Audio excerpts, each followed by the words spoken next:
kita mau merayakan Hari Kemerdekaan Bangsa Indonesia, di mana kita mengingat perjuangan para pahlawan kita. Inilah anak-anak bangsa yang sangat luar biasa.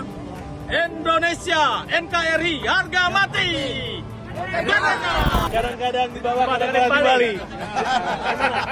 Peggy senang bisa diajak sama Bang Niko sini. Kamu udah kayak orang Bali nih, kayak turis Australia. Pokoknya kami tim Peggy Setiawan berdoa semoga PK Sakatatal dikabulkan. Amin, amin.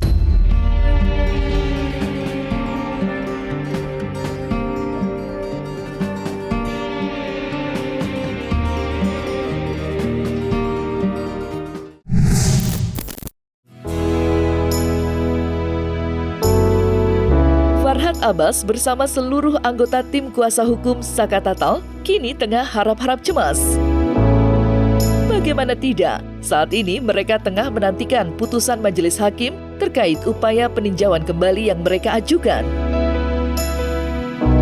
Seolah tak ingin tim besutannya itu tertekan kala menanti putusan hakim, Farhad Abbas pun mengajak para anggota perkasa untuk berlibur sejenak guna menjernihkan mental dan pikiran. Tak tanggung-tanggung, Farhad membawa para anggota perkasa untuk berlibur di beberapa kota sekaligus, yang dimulai dari Pulau Dewata, Bali. Lantas, seperti apa keseruan liburan Farhad Abbas?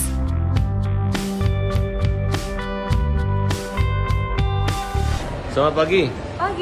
Tim perkasa liburan lokal akan mulai perjalanan menuju ke Indonesia Timur, dan mudah-mudahan mampir ke Makassar, Luwuk Banggai, dan Kalimantan Selatan. Kita ke Bali dulu ya. Oke, semangat semua. Salam perkasa. Jumpa dengan Mas Tono, saudara Krisna.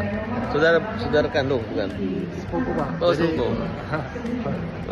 Sepupunya Bang Krisna ya? Iya. Mirip-mirip Bang Krisna ini. Iya. Semangat ya. Makasih. Ya, makasih.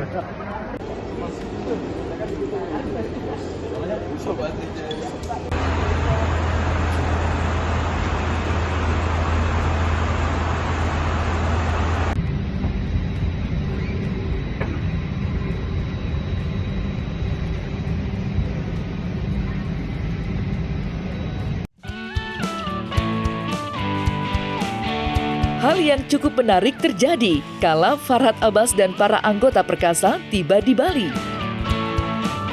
Pasalnya, kedatangan mereka langsung disambut oleh Nicholas Kilikili yang juga sedang memboyong tim kuasa hukum Peggy Setiawan berlibur di sana. Beragam keseruan pun mereka lakukan bersama-sama, mulai dari makan malam mewah di sebuah kapal hingga menyanyikan bersama lagu kebangsaan, seolah merayakan Hari Kemerdekaan Indonesia yang jatuh pada hari ini. Ya, semangat terus. Semangat. Kita liburan ya. Liburan. Untuk persiapan pekerjaan berikutnya. Terima kasih. Semua ya.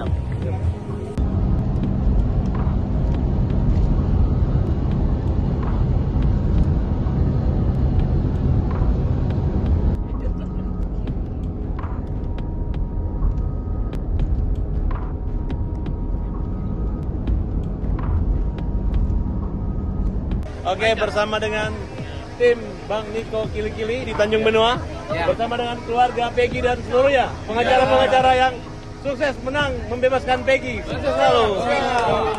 Dan hari ini Bang Niko telah menepati janjinya mengundang seluruh keluarga dari Cirebon untuk Peggy.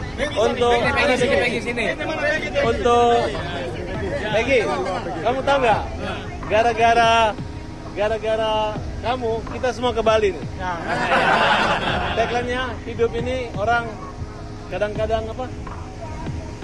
Di bawah, kadang-kadang di Bali. Kadang-kadang di bawah, kadang-kadang di Bali. Peggy senang bisa diajak sama Bang Niko sini. Kamu udah kayak orang Bali nih, kayak turis Australia. Bang Niko, udah 2 malam ya? Udah 2 malam. Hari ini agenda kita naik kapal pesiar ya? Betul. Itu Bang Niko. Sementara ada tarian, Tarian. perut, tari ular semuanya. Betul. Kalau hidup ini lawyer itu kadang-kadang di Bali, kadang-kadang di Bali, tapi jangan pernah kita bisa dibeli.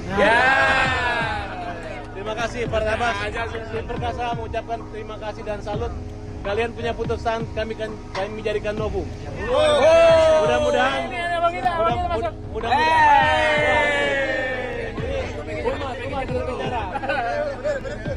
Pokoknya kami tim Peggy Setiawan berdoa semoga PK Sakatatal dikabulkan. Amin. Dan PK 7 terpidana juga dikabulkan. Kita mau merayakan Hari Kemerdekaan Bangsa Indonesia di mana kita mengingat perjuangan para pahlawan kita. Inilah anak-anak bangsa yang sangat luar biasa. Indonesia, NKRI, harga mati. 17 Agustus tahun 45, itulah hari kemerdekaan kita. Hari merdeka, nusa dan bangsa, hari lahirnya bangsa Indonesia.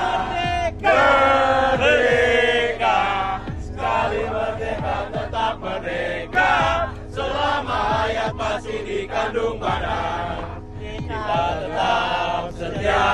tetap setia membela hak Indonesia. Kita tetap setia membela negara kita. Merdeka! Peggy bebas! Sakatatal bebas! Wujudkan pidana bebas! Oke, persiapan Bang Niko untuk naik kapal. Ya, Dipimpin oleh Bang Niko Kilikili, pengecara nomor 1 Indonesia. Luar biasa. merdeka! Merdeka. Bang Insang. Bang, Merdeka. Ayo, Merdeka. Kilikili, Bang Niko. Helmi kili-kili. Niko kili-kili. Merdeka. Ton Jazz. Yes. Merdeka. Merdeka Bang Farhat. Merdeka Bang Farhat. Bebas Sakatatal. Yuk guys, kita nikmati kapal. Terima kasih. Nah, Kapten. Selamat sore. Merdeka.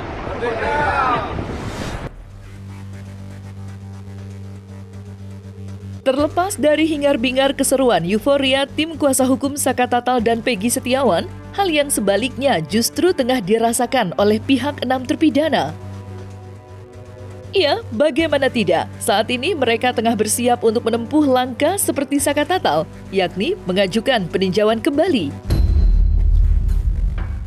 Ya, dalam waktu dekat ini, pihak kuasa hukum Rivaldi akan segera mengajukan PK.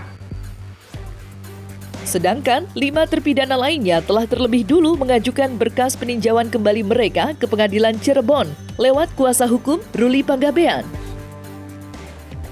Layaknya Sakatatal, ke-6 terpidana itu pun yakin kalau sebenarnya mereka benar-benar tidak terlibat dalam aksi keji yang merenggut nyawa Vina dan Eki itu. Terlebih lagi, Rivaldi tidak sama sekali mengenal para terpidana lain kalau dirinya diamankan polisi 8 tahun lalu. Sudah 14 kemarin saya ke Cirebon dan kita sudah sampaikan, ya kita tunggu saja nanti pengadilannya kapan, tunggu dari panggilan dari pengadilan Cirebon. Jadi PK kami ini melengkapi dari yang sudah dilakukan oleh Sakatatal. Kenapa? Karena keadaannya sama dan mirip-mirip lah, kejadiannya juga sama gitu loh. Jadi kami lengkapi apa yang belum lengkap di Sakatatal. Pencabutan kesaksian Dede, kemudian juga ada juga pencabutan si Liga Akbar, kemudian ada saksi fakta yang melihat bahwa itu kecelakaan. Itu namanya Pak Adi, kemudian Pak Ismail, kemudian Pak Purnomo, ada 3 yang kita juga tidak harapkan dia tiba-tiba datang aja muncul gitu. Saya sudah kasih tahu sama mereka, Pak, Bapak ini kalau bohong, ini sanksinya bisa masuk pidana. Bapak mau bersaksi, tetap dia mau bersaksi, saya yakin lah. Karena kesaksian mereka ini saya notariskan supaya tidak berubah kesaksiannya. Kalau semua orang menanya, kenapa tidak dari dulu? Kenapa tidak dari dulu? Kenapa kita nggak ingin dari dulu ya? Intimidasinya kita selalu kuat ke kita tuh. Setiap sidang kita selalu didatangin banyak. Gimana kita mau fair-fairan, sedangkan jaksa maupun majelis juga sudah selalu mengintimate bahwa 8 terpidana ini adalah bersalah dan melakukan najis, itu kan seperti itu. Kami sih sangat yakin ya bahwa apapun kejadiannya, tetapi ini si 6 terpidana yang hari ini masih ada di LP harus bebas. Apalagi yang terakhir ini bahwa yang ada yang menyatakan itu kecelakaan, maka berarti nggak ada dong. Mereka yang 6 orang ini nggak tahu ini kecelakaan atau, tapi mereka dituduh sebagai padahal pada waktu kejadian dia nggak ada di situ, dia ada di tempat lain gitu. Tapi ya namanya juga pada waktu itu orang tua korban ini seorang polisi yang bisa memaksa sedemikian rupa, kan faktanya juga mereka ngaku disiksa, di apa segala macam kan. Saya kan punya kewajiban sebagai advokat, memang kita harus bantu, dan masalahnya kan mereka yang datang ke kita, bukan kita yang cari mereka gitu. Mereka datang ke kami, ke Peradi, lalu semua orang tuanya minta tolong bantu. Nah, kami sebagai organisasi kan wajib membantu gitu, karena memang menurut undang-undang advokat bahwa advokat itu wajib memberikan bantuan khususnya kepada yang tidak mampu. Ditambah lagi si Rivaldi itu memang tidak mengenal 7 terpidana tersebut gitu. Bagaimana pasal 340-nya itu bisa dikuatkan gitu kan, dengan adanya kan itu 340 kan pembunuhan berencana ya, di mana mereka merencanakannya dan bagaimana mereka bisa tahu bahwa pada saat itu Eki kan lewat kan gitu. Bisa aja kan Eki lewatnya Kali Tanjung, lurus langsung ke Sumber, ya kan, itu kan di 340 berencana. Berarti kan pada saat itu siapa tahu ada cepu yang bilang nih Eki lewat sini, barulah mereka nyerang kan gitu. Dan alat bukti yang dipakai juga tidak terang, balok lah, batu juga nggak ada. Sedangkan dibilang adanya samurai yang nusuk, samurai itu kan di alat buktinya Rivaldi di kasus yang sajam ini kan dipakai nih alat buktinya dibuat kasus Vina kan. Tapi di dalam BAP-nya pakainya samurai. Dari mana orang Rivaldi bawanya juga cuma mandok kecil, istilahnya kan seperti itu yang disaku kantongnya dia gitu. Mereka ini kan saya lihat nggak percaya sama hakim, nggak percaya sama polisi, nggak percaya sama jaksa penuntut umum, nggak percaya sama dokter, bahkan dokternya mau dilaporin katanya ke polisi. Sekarang yang mau mereka percaya siapa gitu loh, itu aja. Nah, yang mereka percaya harus percaya kepada pocong, baru percaya. Saya kira kan aneh gitu dan mustahil itu harus dipercayai gitu. Saya tidak pernah merekayasa apapun. Yang saya lakukan sebagai orang tua korban, melaporkan tentang sesuatu yang saya ketahui. Itulah yang saya laporkan. Setelah saya laporkan tentunya oleh penyidik. Jadi lebih baik kalau menurut saya polisi buka semuanya saja supaya terang benderang. Sehingga berita kasus yang viral ini itu akan selesai dengan indah. Itu yang paling penting sebenarnya.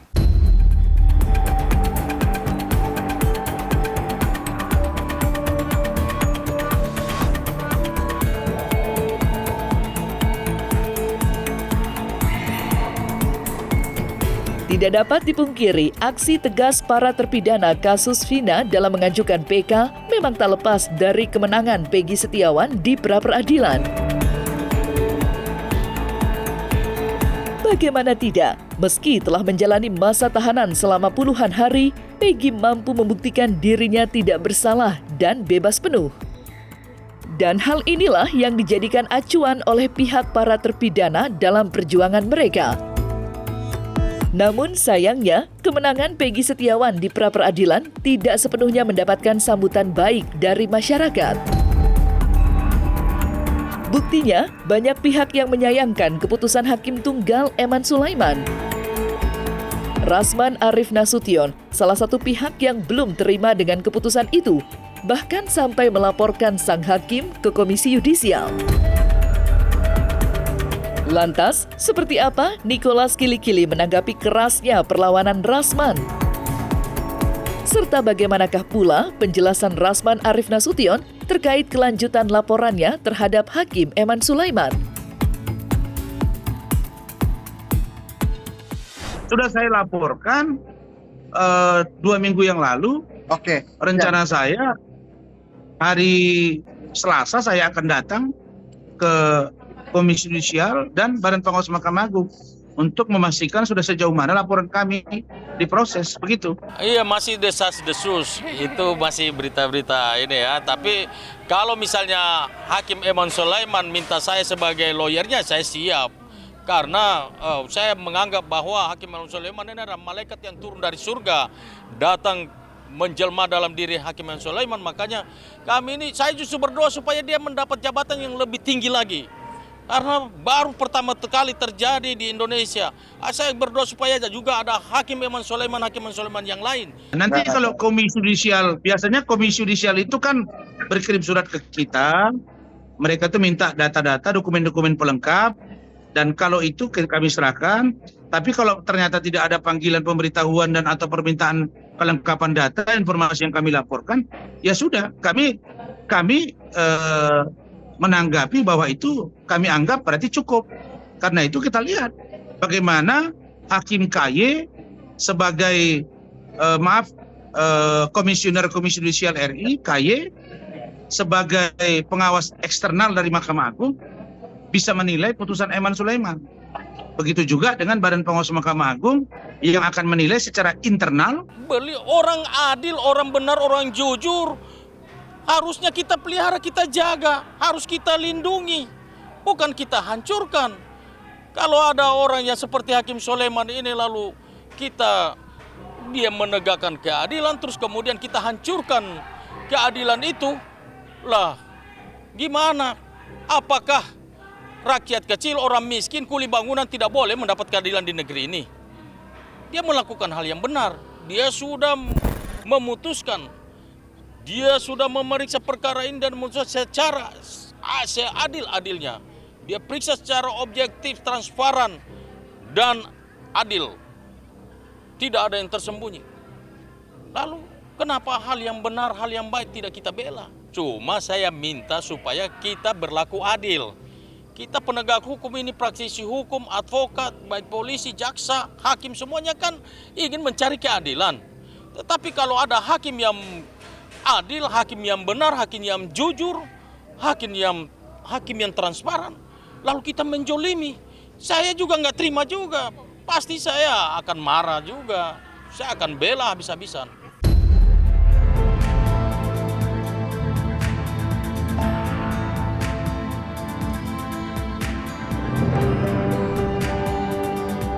Nah, selesai sudah Cumi Lovers, saksikan terus Cumi Camp In-Depth. Kabar lengkap, mendalam, dan akurat dari narasumber terpercaya. Dan jangan lupa untuk like, subscribe, dan juga share channel YouTube Cumi Cumi.